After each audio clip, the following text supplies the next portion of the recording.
Alhamdulillah nahmaduhu wa nasta'inuhu wa nastaghfiruh wa nu'minu bihi wa natawakkalu alayh wa na'udzu billahi min shururi anfusina wa min sayyiati a'malina may yahdihillahu fala mudilla lahu wa may yudlilhu fala hadiya lahu. Asyhadu an la ilaha illallah wa asyhadu anna Muhammadan abduhu wa rasuluh la nabiyya ba'dahu. Hadirin sidang jamaah salat tarawih yang sama-sama berbahagia, mengharapkan ridha Allah Subhanahu wa taala. Syukur alhamdulillah, tanpa terasa kita sudah memasuki malam keempat di bulan yang penuh keberkahan, yang penuh dengan kesibukan beribadah kita pada malam hari ini. Dan tak lupa pula kita panjatkan salawat serta salam kepada pemimpin kita, kekasih kita, Nabi Yuna Muhammad sallallahu alaihi wasallam. Ulama kita memberikan penjelasan dalam kitabnya, kalau sudah tiba waktu malam itu ada 3 kelompok manusia. Kelompok yang pertama, manusia yang menghabiskan waktunya dengan amal kebaikan, apakah itu dengan sholat, dengan baca Quran, sedekah, dan lain sebagainya. Kelompok yang kedua, kelompok manusia yang menghabiskan waktu malamnya dengan bermaksiat, apakah itu dengan cara mencuri, dengan cara bermaksiat yang bermacam-macam. Makanya itu sering kita dengar berita-berita, kebanyakan kemaksiatan terlaku di malam hari. Dan kelompok yang ketiga adalah orang yang tidak melakukan kedua-duanya. Dia tidak beramal soleh juga, dia tidak bermaksiat juga. Pokoknya kalau sudah selesai disuruh langsung pulang tidur. Ya inilah mungkin golongan orang yang terakhir, ya golongan orang yang mungkin bilang benar atau rugi juga, karena dia meninggalkan begitu banyak kesempatan, terutama di bulan Ramadan ini. Semoga kita semua menjadi golongan orang yang pertama. Amin ya rabbal alamin. Hadirin sidang jamaah salat tarawih yang sama-sama mengharapkan Allah Subhanahu wa taala. Di awal tadi kita diberikan materi untuk sama-sama kembali saling mengingatkan bahwa puasa ini bukan hanya sekedar menahan lapar, tapi kita mau dilatih itu nafsu tak. Terkadang kita banyak salah sangka atau salah persepsi tentang pengertian nafsu. Nanti kalau kita bilang nafsu, nanti baru yang buruk-buruk. Ternyata nafsu banyak macamnya. Bahkan selama kita hidup, berarti kita masih punya nafsu. Ya, karena secara bahasa nafsu itu adalah roh kita sendiri.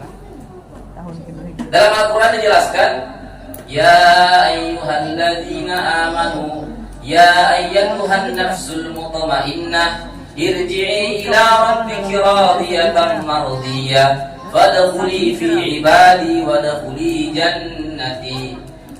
Kurang lebih artinya menjelaskan bahwa kita semua ini yang memiliki nafsu nanti akan kembali kepada sang pemilik nafsu tersebut, yaitu Allah Subhanahu wa taala, yaitu surganya Allah Subhanahu wa taala, ridhonya Allah Subhanahu wa taala. Jalan kembalinya ini kita tidak tahu kita mau lewat mana. Ya, jalan kembalinya menuju Allah Subhanahu wa taala kita tidak tahu. Makanya diturunkanlah agama untuk mengatur nafsu kita. Diturunkanlah syariat Islam untuk mengkontrol nafsu kita, emosi kita. Makanya salah persepsi orang, Pak, kalau ada orang bilang ini adalah bikin sulit saja. Ada lagi yang namanya puasa, ada lagi yang namanya zakat, disuruh lagi naik haji, habis-habis waktu, habis-habis uang. Padahal kebalikannya. Ma anzalna 'alaikal Qur'an litashqa, kata Allah Subhanahu wa taala. Itu agama diturunkan bukan untuk menyulitkan kita, tapi untuk mempermudah kita. Hadirin sidang jamaah salat tarawih yang sama-sama berbahagia, mengharapkan Allah Subhanahu wa taala. Dalam suatu hadis Rasulullah SAW yang bersabda kurang lebih maknanya seperti ini.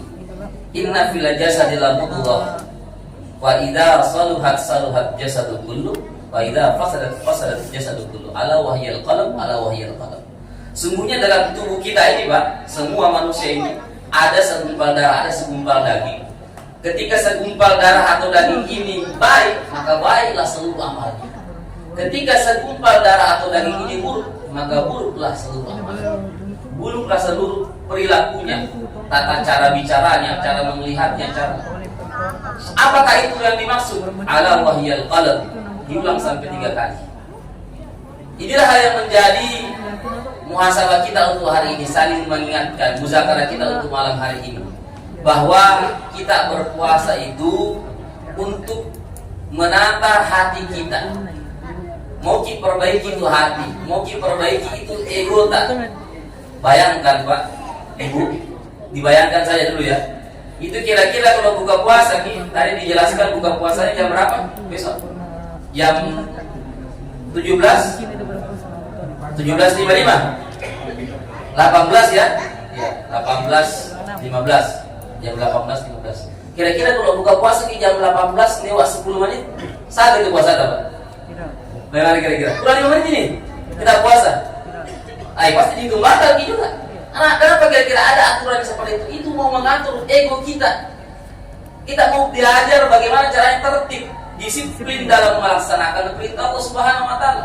Luar biasa sekali yang namanya puasa. Sama juga seperti kalau makan sahur. Anggaplah kalau masih gelap, tapi kalau sudah lewat waktu azan, mesti berhenti gua mau Ustaz. Mesti bisa makan apa? Tidak itu mungkin puasa itu. Kita dihitung apa? Yang menahan lapar saja. Sudah dihitung sebagai puasa. Itulah nikmatnya agama Islam, memberikan kita pelajaran yang begitu berharga, mulai dari menahan makan saja seminggu. Belum lagi yang lain-lain. Kemudian yang kedua, untuk kembali kepada Allah Subhanahu wa taala, irji ila rabbika radiyatan mardiyah, nafsu kita tadi ini perlu tadi yang namanya agama. Dan setiap hari kita sudah minta doa sebenarnya supaya kita tidak tersesat, kembali kepada Allah. Apa doanya Pak? 17 kali kita ulang setiap hari. Ihdinas siratal mustaqim. Ihdinas siratal mustaqim. Kadang kita ada 17 rakaat dalam satu hari satu malam. Kita berdoa, ya Allah tunjukkanlah saya jalan yang lurus. Ya Allah bagaimana jalanku ini bisa kembali sama Engkau, bisa kembali ke kampung halamanku yaitu akhirat, yaitu surga. Tidak salah jalan Kak nanti, tidak salah orang yang saya ikuti, yaitu Rasulullah SAW. Makanya lah kita jangan lupa berhenti berdoa. Sama saja jangan lupa berhenti sholat, berarti kita tidak pernah berhenti berdoa. Selama kita jaga sholat tak, berarti selama itu pula kita selalu senantiasa berdoa kepada Allah Subhanahu wa taala. Selama kita jaga sholat tak, selama itu pula kita belajar mengatur hawa nafsu tak. Ya. Jadi antara puasa, sholat dan semua amal-amal agama yang lain itu saling berkaitan. Dan tujuannya hanya salah satunya untuk mengatur ego kita, mengatur nafsu kita, mengatur hawa nafsu kita. Jadi bukan selamanya nafsu itu berkaitan tentang seksual saja.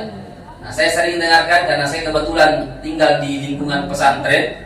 Itu santri-santri saya, kalau saya tanya kenapa kau malas makan, dia tanya begitu apa? Ustaz, tidak nafsu makan. Saat itu kalau tidak nafsu makan. Tahu makannya karena nafsu berarti. Makan karena perintah Allah Subhanahu wa taala.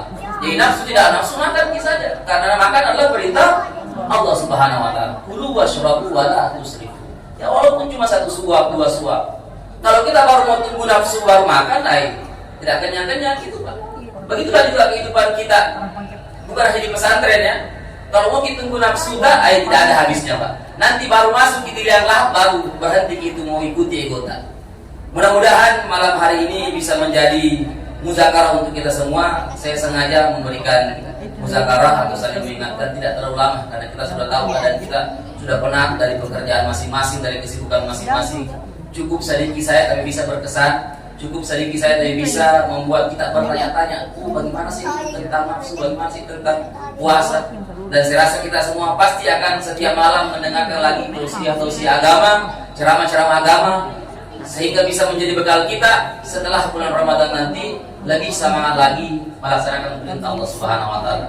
Semoga masih kita tidak ramai di bulan Ramadan saja, tapi setelah bulan Ramadan mesti kita masih seperti ini. Amin ya rabbal alamin. Mungkin cuma itu yang bisa disampaikan.